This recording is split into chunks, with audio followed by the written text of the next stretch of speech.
Hello hello friends, कैसे हैं आप सब। आई होप आप सब अच्छे होंगे। तो आज है दशहरे का दिन। सवेरे सवेरे पहले हमारे यहाँ दशहरे के दिन पूजा की जाती है।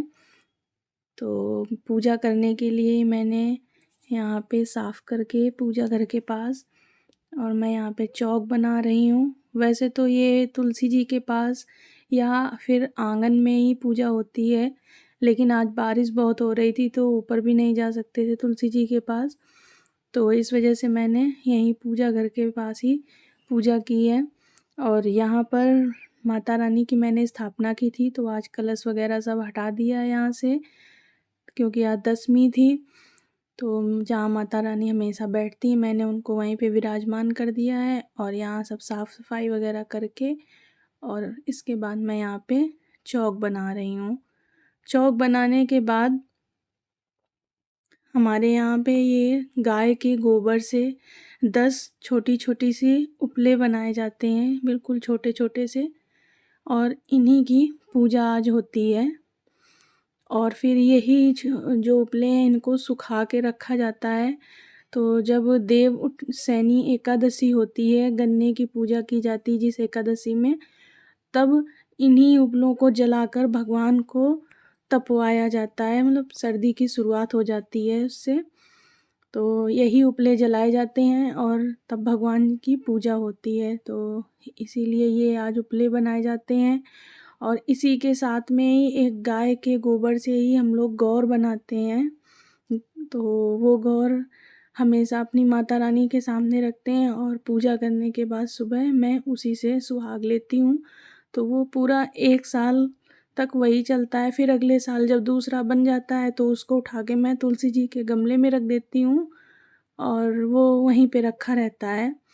तो इस तरीके से हर साल यही चलता रहता है क्रम।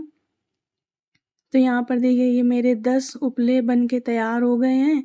और इसके बाद अब मैं ये यहाँ पे गोबर की गौर बना रही हूँ और इसी में सिंदूर रख के और इसी से सुहाग लिया जाता है। तो गौर वगैरह रखने के बाद में मैं यहाँ पर रंग लगाने आ गई थी। और मम्मी ने अभी नहाया नहीं था और मुझे प्यास लग रही थी, क्योंकि मेरा 9 दिन का फास्ट था नवरात्रि का। तो मम्मी बोली तुम पूजा कर लो, मैं बाद में करूँगी। तो फिर मैंने कहा चलो फिर मैं पूजा कर लेती हूँ, क्योंकि मुझे प्यास बहुत तेज़ लग रही थी सुबह सुबह। तो यहाँ पर देखिए मैंने रंग लगा लिया अपने पैरों में। उसके बाद मैं ये आ गई पूजा करने। तो पूजा करने के लिए सबसे पहले गौरा जी को जल चढ़ाते हैं। उसके बाद में ये जो हमने 10 उपले बनाए हैं इनमें जल चढ़ाएंगे। और पूजा की थाली में मैंने यहाँ पे चने की दाल, गुड़, पीले फूल और घी बत्ती, बस इतना ही इसमें लगता है और कुछ नहीं लगता है।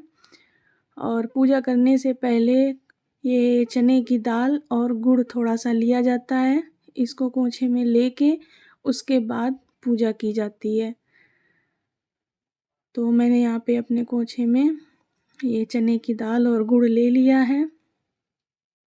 और इसके बाद में सबसे पहले गौरा जी को सिंदूर चढ़ाएंगे और उसके बाद इन उपलों में भी सिंदूर लगाएंगे। तो यहाँ पर देखिए मैं उपलों में सिंदूर लगा रही हूँ और इसके बाद फिर मैं गौरा जी को सिंदूर चढ़ाऊंगी। तो ये अब मैं गौरा जी को सिंदूर चढ़ा रही हूँ।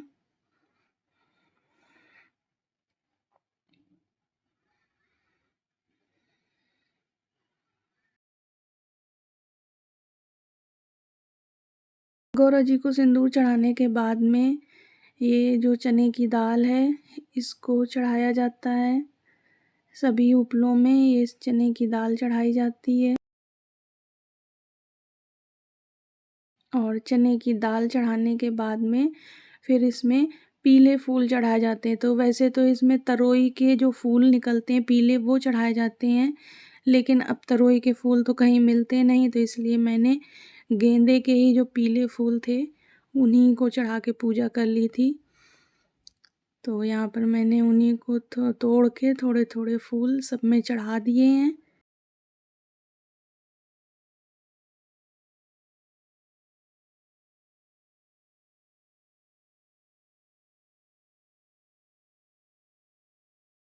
और इसके बाद अब मैं यहाँ पे दिया जलाऊंगी।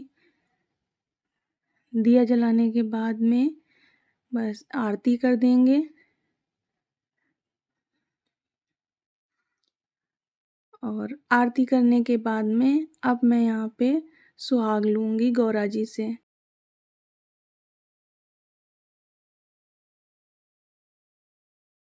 और सुहाग लेने के बाद में फिर से गौरा जी को सिंदूर चढ़ाया जाता है। तो मैंने सिंदूर चढ़ा दिया। उसके बाद में अब जो मैंने कोछे में लिया था उसी को खा के मुँह जुठाया जाता है और उसके बाद में भी कुछ खाते पीते हैं। तो फ्रेंड्स, आज का मेरा ये वीडियो आपको कैसा लगा प्लीज़ कमेंट करके ज़रूर बताइएगा। अगर अच्छा लगा हो तो लाइक कर दीजिएगा। अभी तक मेरा चैनल जिन्होंने सब्सक्राइब नहीं किया है तो प्लीज़ सब्सक्राइब कर दीजिए। मिलते हैं नेक्स्ट वीडियो में, तब तक के लिए बाय बाय।